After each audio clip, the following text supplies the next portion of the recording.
Hey,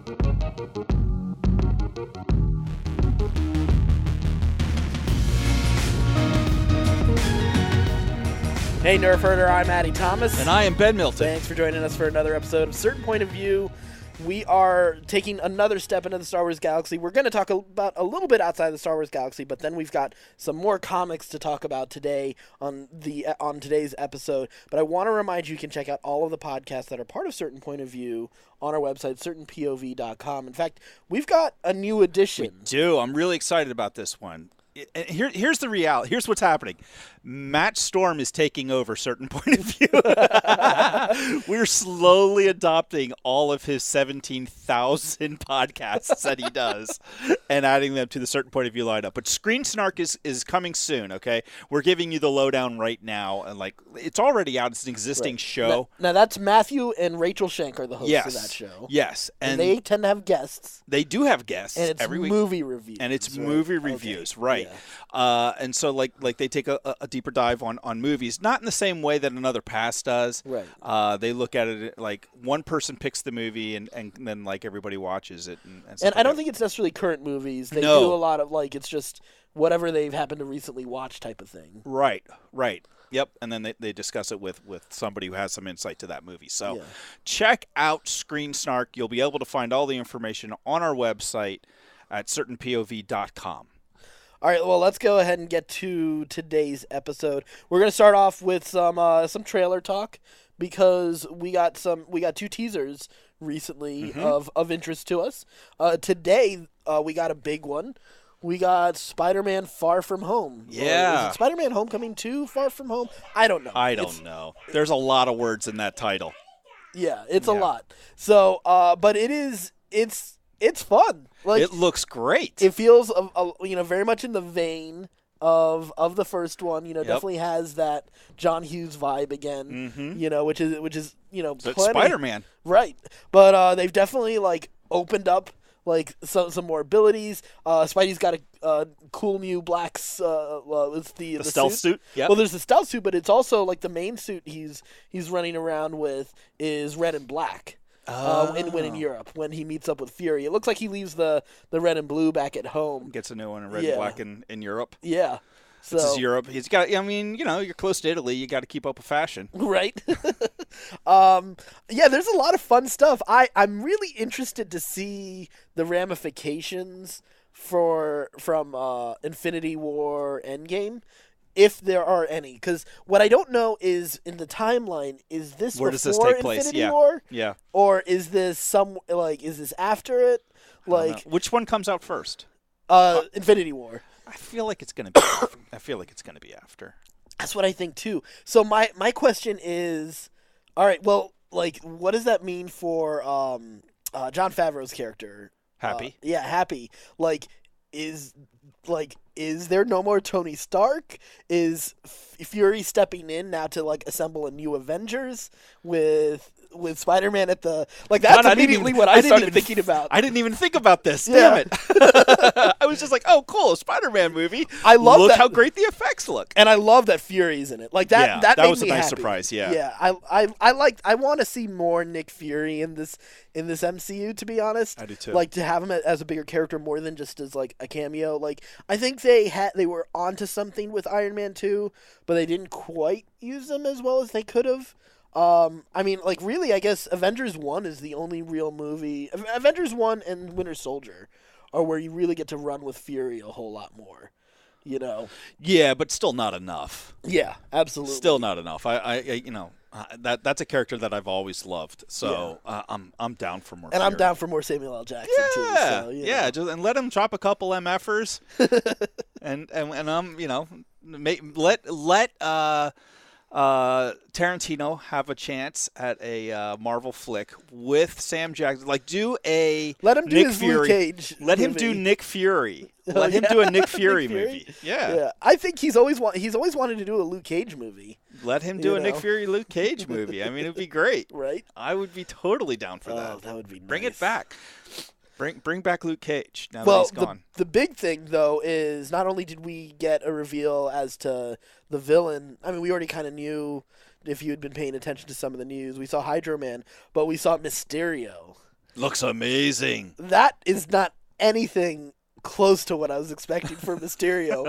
And holy crap, does Mysterio look badass. He looks dope. He looks dope. That is, like, you think about overturned fishbowl head Mysterio, and you're like, wow, the MCU really cooled him up. Like, big time. Really did make him pretty badass. Like, I want to know, like, I want to see the design process, like the evolution of how do we make this piece of crap?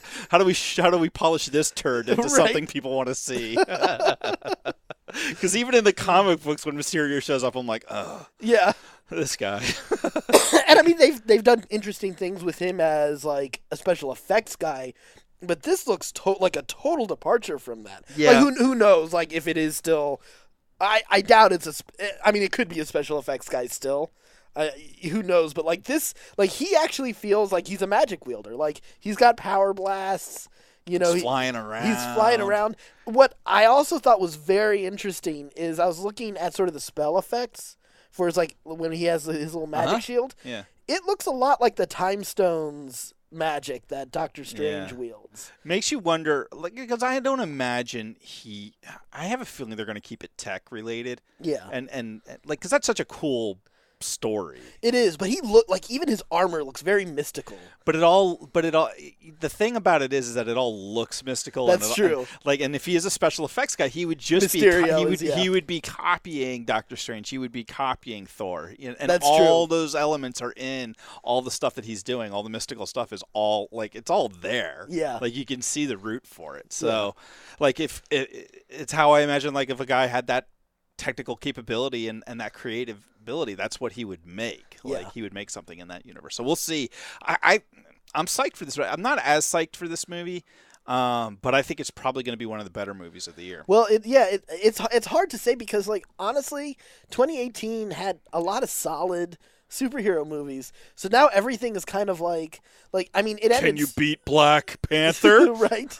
And it felt like every movie kept on beating the last one. Yeah. You know, in different ways, and some And I think 2019 is going to be very similar. Yeah, I think 2019 is going to be very similar. I mean, we got for the MCU, we got Captain Marvel, Infinity War, Endgame, which I'm skeptical only because I feel I need to be skeptical that sticking the landing. This isn't a DC movie, man. No, I know, but sticking the landing. Batman's not in this. You're okay. Yes, but even the original trilogy wasn't totally able to stick the landing. Ewoks. Yeah, well, not Ewoks. Not Ewoks. That first half in Tatooine has some issues. I like that. I like that part. I like that better than the last half with the Ewoks. Anyway, there are problems with Return of the Jedi. As much as I love that movie, and ultimately it is a satisfying ending. But my concern is are they going to be able to deliver a truly, truly satisfying ending for this first? Yeah, I think they will because we know it's continuing on. Yeah. Like, this is just another chapter. That's true. It's this not isn't a true an end. Yeah. Yeah. Like, when Return of the Jedi ended, we were like, well, I guess that's it. That's true. That's the end. That was the end of the story as we perceived it. Yeah. So this one, I'm looking at this just as it's another chapter. It's a significant chapter. Yeah. It's a big chapter. Yes, there's probably going to be some character deaths along the way. Yeah. But in the same way, like book 4 of Harry Potter was just another book in that series, I think this is going to be the same thing. Yeah. So I don't have those high expectations of like, well, they've got to wrap everything up because they don't. That's true. They don't have to wrap everything up. They've got to wrap a couple things up. They're going to wrap up the Thanos storyline. Right.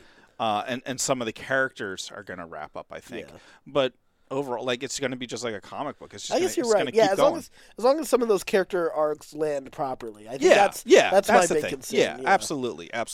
That's a good. I mean, that's a good fear to have, a healthy fear to have of like, well, are they really going to get it up? But I mean, Feige's still in control.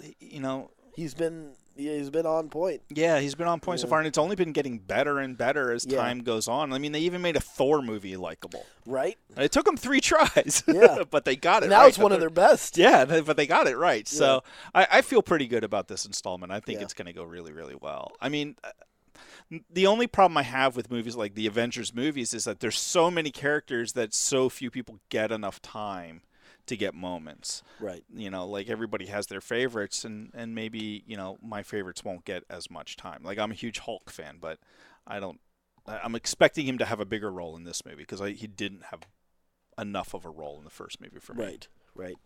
Well, let's move on to another big teaser. We have the back half of Star Wars Resistance coming very soon. The second half of this animated series, the new animated series covering the Resistance with Kazuto and the Colossus and the crews and racers and the First Order coming back into play. So I personally was very excited with this teaser. It felt a little closer to what I'm looking for this series. You know, I've been on board for the series to begin with, but you know, like I want to get to the war. It's time for something to happen. It's nice to get to it's time to get to the wars part of Star Wars. Yeah. You know. Yeah. So, what were your thoughts? I agree. I felt like there were this had a lot more pace to it. It had a lot more like, oh, things are going to happen now. Like we took the first half of the season to really kind of establish where everybody is, who everybody is, all the main players, and now they're going to do stuff. Which was kind of, if I vaguely remember correctly, it was the same plan with Rebels. Yeah. Yeah. Which, like, the first half of the first season was good. Like, they were good episodes, but not a lot going on. Yeah. And then all of a sudden, like, they went to that one Empire base, and things started happening. Right. They planted seeds at that, and they came back to it. Yeah. And then you had the Inquisitors show up big time. Right. And I have a feeling that that's what's going to happen here too. Yeah. Like once the base gets overrun with the with the First Order, so hard not to call them the same they're thing. basically the same. That's fine. Basically, history but not repeats really. itself. Whatever. Like I'm fine with saying that they're the same. It's the World War II Germans, not the World War I Germans. Right. I think it's going to be a lot more exciting. I think we're going to get a lot more dogfights. We're going to get a lot more action. We're going to get a lot more interesting situations for characters to be in. So. Yeah, I'm super excited for more dogfights. That's for sure. Oh, these look so good. Like when these ships are flying around and shooting at each other and stuff, it looks great. And I can't wait to see how they use the racers, the actual other racers, not like just Kaz, but the other racers, how they're integrated into this situation. How they play into this. Because that was one thing I was shocked about so far. It was like there really wasn't been much to do about the racing. Yeah, the aces weren't being used a whole lot. You know, you were very focused on Kaz as a spy in this first half of the season. That being said, Kaz already looks like he's made some developments as a character. He already feels a little bit more. I don't know, like I'm sure they'll still keep some of the goofiness to him, but it does feel like he's maturing. A step into maturity already in this second half. You think they learned that? I think they learned that. I'm going to ask Ezra. Well, not only Ezra, but also Ahsoka. Yeah. Like, sure. Let's get them through those awkward teenage years quickly and get them more likable quicker. Yeah, I think so. Yeah. I think they learned that. But I don't think it's also just a learning that. But I mean, like, you got to remember, Luke is an annoying ass. Like, he's pretty Jedi. whiny, you know? Like, yeah, exactly. Even in The Last Jedi, he's still whining. That's right, Yoda's chiding him over it. I mean, Hayden Christensen, like, our heroes in Star Wars have a tradition of being pretty whiny and annoying early on. They do. But, I mean, I think a lot of that has to do with the fact that, they follow the hero's journey blueprint so heavily of, like, that process of immaturity to maturity. Yeah. And I think that's part of it. Like, and that's the easiest and kind of most effective way in film to show that. Yeah. Show the immaturity. Just make them a whiny, annoying person. Early on, and then let him mature. Like, as Luke in Empire, even though he's still whiny, he's still, like... He's more mature than he is in A New Hope. Yeah, in A New Hope for sure, So, and then you get, like, sort of badass, back in black Luke. Back in black Luke. So, I'm down. I think Kaz is going to be much more interesting. I think people are going to find him a lot more likable this time. I found him likable this time. Well, but one of the common complaints I've seen is people don't seem to like him. But it's also that's been the complaint about Ezra before and Ahsoka before. So, I think we're used to the pattern. So we're like, all right, let's just. Well, we see the pattern for what it is. Yeah, it's a pattern. Exactly. You gotta get through it. I think the other thing that I found really fascinating was that we are going to definitely overlap with The Force Awakens in this movie. Yes. Like, we are, like, Starkiller Base is going to get fired. We see the speech from Hux when they fire the Starkiller Base. Mm-hmm. The question is, how far past The Force Awakens are they going in hard? Like, are we going to get a little bit past The Last Jedi on this one? You know? In this season? No. Well, think about it. Like, The Last Jedi is only a couple days after the end of The Force Awakens. I guess it could then. Yeah, I guess it could. I was thinking that they would kind of wait for that to get the movie out. Right. But I guess they could. They could do that and not really. And the story could be isolated away, so you don't really know what's going on. Yeah, because they're with, so far out on the outer rim. Exactly. They may not know. Or maybe like that's how that season ends. Of like they find out that this is that Princess Leia was killed. Right. And Luke. Blah blah blah blah blah. We do see a message from Leia about Kaz staying on Castellan, which I thought was very interesting. Yeah. So, I mean, is that I imagine that's before Starkiller Base gets fired. Would have to be. Because I don't think she's going to say that in The Last Jedi. It's like, well, no, Kaz, stay there. Well, she's unconscious most of The Last That's Jedi. True, yeah. And it looks like she's also wearing the same clothes she is wearing back in The Force Awakens. Yeah. So, but this will be a fun season. This will be a fun second half of the season to tear apart and really get into and see all their different references and stuff like that. And exactly. See just how far they're willing to go and if there's any spoilers coming down the road for the next movie. So moving on, we also are in our continued project to catch up on Star Wars comics, and we're almost there. Like we see the light. Are we? Yeah, we're pretty close. Like we got a big chunk of Star Wars, the main title, to get through. That was a big one. But what's cool is we're actually getting into the era that's written by Kieran Gillen, the guy who did the first Vader series, and I know about a couple beats from it that are very fascinating as far as like some of the hardships that the rebellion goes through between A New Hope and Empire. But then the other thing is we are finally reading the Doctor Aphra series. Who Doctor Aphra is an archaeologist who's basically evil Indiana Jones. That's an excellent description. Yeah, she is amazing. Oh, so much fun. And, she was hired by Vader and killed by Vader, but, like, Vader sort of let her go and kind of, like, sort of in a way to expect her to survive, but not really putting things in her favor. But he's kind of promised that if he crosses her paths again... Like he will finish the job. Yeah, exactly. So she's a very fascinating character. She's, there's a lot of Han Solo-like elements to her, but what's absolutely amazing is the intro for this series is you literally get a complete replay of the opening of Raiders of the Lost Ark, and then she turns out to basically be the bad guy. But she shoots Indiana Jones in the back and steals his stuff. Right? Oh, it's great. And then she comes back to find out she can't sell stuff because she lost her doctorate. Because of her dad. Right. Which is, we get onto an interesting adventure because her dad is also kind of an archaeologist, but a little bit more of a religious fanatic about a particular... ancient sect. Right. An ancient sect of the Jedi faith or a splinter group from it and some big, event that people, retell in different ways. Like sometimes these guys are bad guys, sometimes these guys are good guys, but seeking sort of an eternal life, and they were jumped into hyperspace and they haven't been heard of for thousands of years. So definitely very I don't know if this is Old Republic era or even before it or after it or whatever, but definitely yeah, absolutely, definitely ancient Star Wars history, and there are debates about it. And he's gone on this trip, and it essentially sort of drives, it seems to have driven a rift between him and his wife, and she eventually dies, and, Aphra sort of has daddy issues because of that, but they go on an adventure together because he blackmails her into going on this adventure to find this what's called I think the Ordu Espectu, which is that splinter group from the Jedi, to find them and to see if they can discover their secrets. And obviously, we're given spoilers, that's been the nature of the show for forever. But welcome. Right. What's fascinating is they find it. It's true, but it isn't quite what they expected. There's half-truths from both sides of the stories, which I think was really fascinating.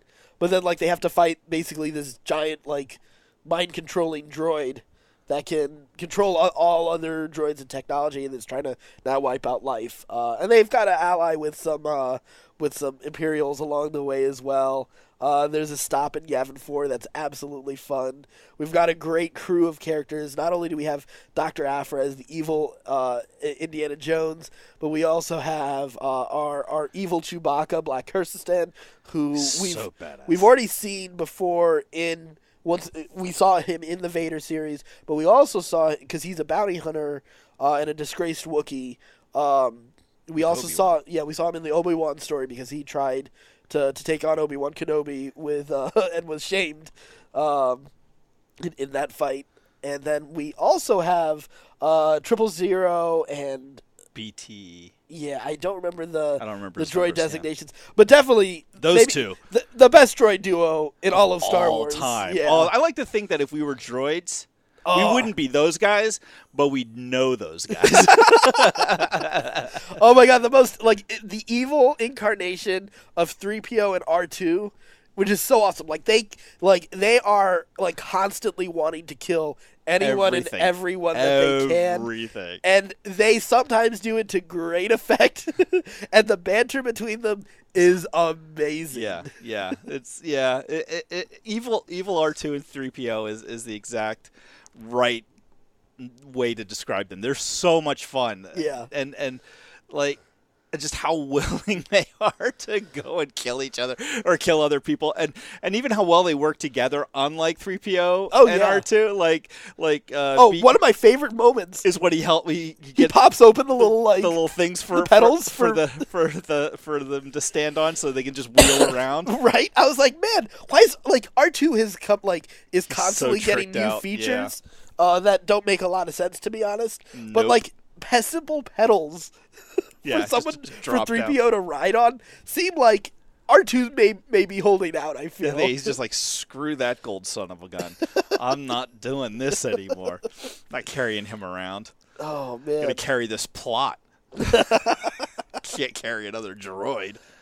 I really like that. All the characters I really like the Imperial that's chasing them too. Yeah. I thought she was really interesting.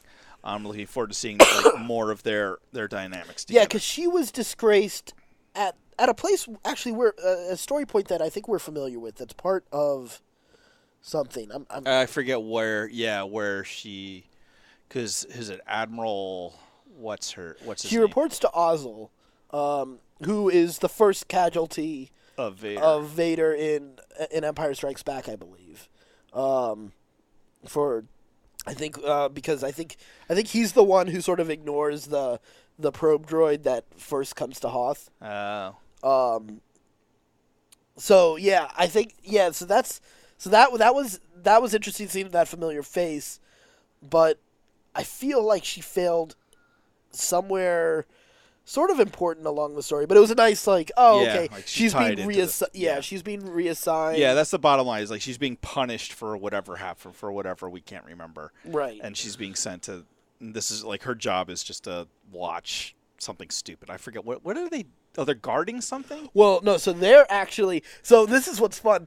I'm reading this, and I'm like, oh, my God, we've been there because, in our Scruffy Nerf Herders adventure, they're on Yavin 4. Yes, they're there that's right. They're the cleanup crew. Yeah, they're the cleanup crew at Yavin 4 after the Death Star was destroyed. So, so it's cool seeing, them at Yavin 4. There was certain things that I was, recognizing.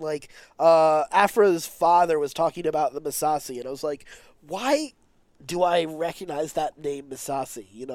And those are the Misasi temples on Yavin 4, which are sort of another, religion, force religion. Related to Jedi, but not Jedi. Exactly. So, you had some fun mystical artifact type stuff with that, but yeah, absolutely having the Imperials there and the whole distraction. Yes, was Kyrgyzstan. It was absolutely over the top and awesome. One Wookiee against an army. I feel bad for the army. I mean, there's some great lines. The dialogue in this is really fun. Yeah, this is a really fun comic book series to read. It's it's putting the fun back in Star Wars. Yeah, it's easily one of the best new characters in the Star yeah. Wars universe. All of them are. Yeah. All four. Like you have right. Aphra, BT, 000, and Black Kirsten. Like all of those characters are fantastic. Yeah. Every single one of them is great. Yeah. Do you think you would like to see a movie with any of these characters? No. Yeah. We keep them in comics? Or do you think animated series? Animated series is where I would like to see them. Yeah, I could see that. Yeah. I'd love to see them in an animated series. I would love to Just to show up in someone else's series. I'd love to see a Bounty Hunters series. Oh, of course. Just a straight up Bounty Hunter series. I mean, we're getting that TV show. Yeah, The Mandalorian. Yeah. Well, we don't even know if he's a bounty hunter. Yeah, that's true. You just know it's a Mandalorian. Yeah. Which we assume is a bounty hunter. Yeah. But they're not all bounty hunters. Whatever. Not all Mandalorians are bounty hunters. Yeah. They are proud warrior people. Yeah, bounty hunting. Yeah. Yeah, fair enough. But that would be like if I had my druthers, that I would make that. Yeah. I would make a bounty hunter cartoon. I think that'd be amazing. Yeah. Yeah, I don't think you could sustain it with an archaeology cartoon with Dr. Aphra. I think maybe you could. I think you could. Just have her constantly going and finding a new rare thing and trying to stay ahead of the underworld that's after her for it that she's selling it to. That's true. I mean, it lends itself to a Do you think to a serial Do you think story. she could drive? She could drive a series, but knowing that typically with a Star Wars story, especially when you come to the movies and with the cartoons, you typically want a character who's a role model. Oh, for sure. Yeah. I think they would have a hard time. But I mean, she's so popular. I know, right? She's so popular. She's so good. Do you think she shows up in Resistance? I don't think so. I think it's. I mean, she could. She absolutely could. Obviously, it'd have to be older. Oh yeah, it is significantly older. Yeah, like it's at least like 40 years. I like to think Vader caught her by then. Yeah, I feel like that's the ultimate end for her. Is that Vader catches her? Yeah, I just can't see her riding off into the sunset. Yeah. No. Yeah. I mean, and totally could, I mean, we also thought Ahsoka for the longest time was going to die in Order 66. Yeah. But look at what they were able to do with her character. Yeah. And thank God they didn't. Even though Filoni, originally planned for Vader to actually kill Ahsoka can you imagine? in battle, Jeez, So, I mean, now we've got Ahsoka the White, she's all Gandalfing with, she's off Gandalfing with, Ezra. No, not with Ezra, with, what's her name? Sabine. Sabine, yeah. Yeah. Looking for Ezra, yeah. Yep. Yeah, I mean, that I though, because this character's an evil, quote-unquote, character, Here's where you could use her. So, right now, moving past, Doctor Aphra Volume 1, the first 6 issues, which are amazing, and I definitely recommend reading. It's just a lot of fun. But moving on to sort of the bigger picture of the Star Wars universe, right now we have Ahsoka and Sabine on their quest to find Ezra, right? Yeah. Who were taken by the hyperspace whales, somewhere into deep space, and we potentially into the unknown regions. Yeah. Right. Mm-hmm. So we got a lot of possibilities here with crossovers with the Mandalorian and maybe even with Resistance. I think we also know that Thrawn is with him, and we don't know what the deal is right now. Like when we find Ezra or Thrawn, what the deal is going to be with the both of them. We do know Thrawn is from the unknown regions and came to, and I'm looking forward to reading the two Thrawn novels. But we know he came to the Empire to try to find an ally who could fight some much greater unknown threat from the unknown regions. That's so ridiculously overpowered, whatever. Like they've been hinting for a long time. Palpatine sent out expeditions, all sorts of other stuff. There's something out in the unknown regions. Is there something connection with the First Order and whatever this threat is, for that matter? Or Snoke. Right. So we have all of this out there, and I think Aphra is actually a potentially interesting character that could lead us down that path. Right. So even if it's just an appearance in someone else's show, whether it's The Mandalorian, which we do know, I believe is supposed to go out into the unknown regions, or Resistance, or some other property we don't know of at this point. I mean, potentially she could show up in the Cash and Andor series as well, Yeah. So she has the versatility to pop up just about anywhere. Yeah. As long as the time period is right. Right. Yeah, and that's a character I definitely would want to see in any of those situations. Yeah. I mean, I'm kind of hoping that maybe she gets a cameo in the movie. Yeah. That's coming out, like in Episode the 9? same way that the Ghost did. Oh yeah, in Rogue One. Yeah. Like I'm kind of hoping that like we see her walking somewhere, doing something. I want to see the droids in particular. Yeah. That, or yeah. I'd like to see all 4 of them. Yeah. I would like to see all Black Kids 4. instead? Yeah. Yeah. Yeah. I would love to see that, or like. Yeah, that would be cool. Maybe what is the 3PO one? That's not BT. That's 000. 000. Yeah. 000 has the red arm. Oh, right. Got it back. Right. I think that'd be great. That would be fun. Oh man. So yeah, absolutely. Read Doctor Aphra. Great new character. Just an absolute fun time. If you honestly, I don't need them to reboot Indiana Jones. Just make Doctor Aphra be way more fun. Right? Way more fun. Having space alien mobsters is way better than Nazis at this point. Yeah, for sure. I mean, if I want to see Nazis, I'll just read the news. I mean, thinking about some of those space mobsters, we had that guy with the two big big Wampa-like yes. dudes. Yeah. I know they're not Wampas. They named what those creatures were. Yeah. But those were awesome. They were awesome. They were very cool. I think we saw them. I think we saw one in Rogue One. Yeah, with the long. Yeah. Yeah. Mm-hmm. We So, definitely did. But yeah, so there's plenty of great world building, plenty of fun stuff here. You can definitely check that out. So let's see, what else is anything else coming up that we want to talk about?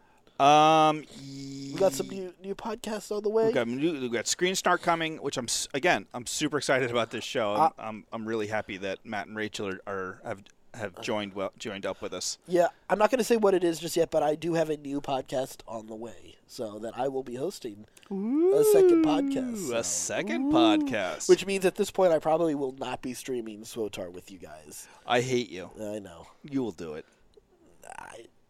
I've barely gotten. I haven't even gotten off Tython yet. Nobody has. It'll take you 10 minutes. It'll take you 10 minutes. I'm not even getting to play WoW as much as I'd like. No, that's true. That's true. But you have nobody to blame but yourself. No, that's true. That is absolutely true. So, yeah. Well, give us money on Patreon so I can quit my job, guys. Overrated. I play at work all the time. I don't. But I'd like to. Yeah, so we're doing Thursday night streams of SWOTAR going forward. You can join us if you want to. Yeah. It's totally free to play and a lot of fun. We're going to be doing that Thursday nights, and you can join us on our Discord server. Link is on the website as well. And it looks like we're going to have a lot more streaming on Twitch very soon. Yep. You can always join the conversation on Discord, not just for streaming and on voice, but in chat. We love to hang out and talk. Yeah. We love nerding out. When we got the trailer today for Spider-Man, we got to talk a little bit, and I'm sure we'll talk more as well as things come out. But we like to nerd out about stuff. We've got so much going on with all the different podcasts. Yeah, on Certain Point of View there. Yeah. We have a real exciting show next week coming up. Yep. That we're gonna do, which is gonna be amazing, and then. There's just so many good things. There's so many good things coming down the pike. We have, like you said, at least one new show, maybe 2 new shows coming down the road. Yeah. It's this year is gonna blow up, and so tell your friends and family. Yeah, share the podcast with other like-minded nerds or other people you think are even maybe nerdy-ish. people who have checked it out before and, Yeah. and were frustrated by the lack of audio quality that we used to have and stuff. Like, we got all that kind of like worked out for the most part, and we've got other shows. If you don't like me and Ben, there are I other can't believe people. you made it this far into the show. I know, right? or if you have friends who don't like me and Ben. Yeah, tell them to That check out some of makes the. more sense. That makes a lot of sense. Yeah. How about this? If you have friends who don't like Ben, I mean, I was trying to work around that. I appreciate that, Addy. I appreciate that. But yeah, like tell your friends and family or nerdy friends about the shows, or if you haven't checked them all out yourself, check them out. Like, just see if they're for you. Maybe they are, maybe they aren't. There's a lot of really fun stuff. That's one of my absolute favorites. Scruffy Nerf Herders is crazy. Yep. We have a little technical difficulty with this week's episode. It's going to be out late, but we'll get it out as soon as we can. We had we had a recording that got corrupted. The file got corrupted, and so we have to redo an episode. So yep, sadly. Technical difficulties are real, people. It happens. It happens. We're working through it as quick as we can. So Casey's doing a great job. So thank you guys for listening. This is, it's just an honor, really, just to be able to do this. Like this is a dream come true. Yeah. You know, we've been doing this for 2 years. The show's been on for 2 years. It's been more than 2 years, dude. Right? It hasn't. No, we've been podcasting for more than 2 years. You and I have been working together for way more than 2 years. But Certain Point of View is a little over 2 years old. It's got to be more. It came out in November. 2 years ago. Really? Wait, we did 100 episodes per year? Mm-hmm. We were doing like 2 or 3 episodes a week. Oh, that's right. We had that stage where we were doing a lot. Yeah. Mm-hmm. I think that includes some Scruffy Nerf Herders and another pass and stuff like that. Yeah. So that makes sense. Yeah. So this show's been on for a while, and the fact that it does feel longer, but that's because you don't like me that much. That's not true. You sure? Awkward silence. No, but the fact that we've been here and we're still doing it, and it's just getting better. Like, I feel like we're really starting to hit our stride. Yeah. So I'm happy. Yeah. You can check out all the other podcasts on our website, certainpov.com. And until next time, stay scruffy, my Nerf Herder.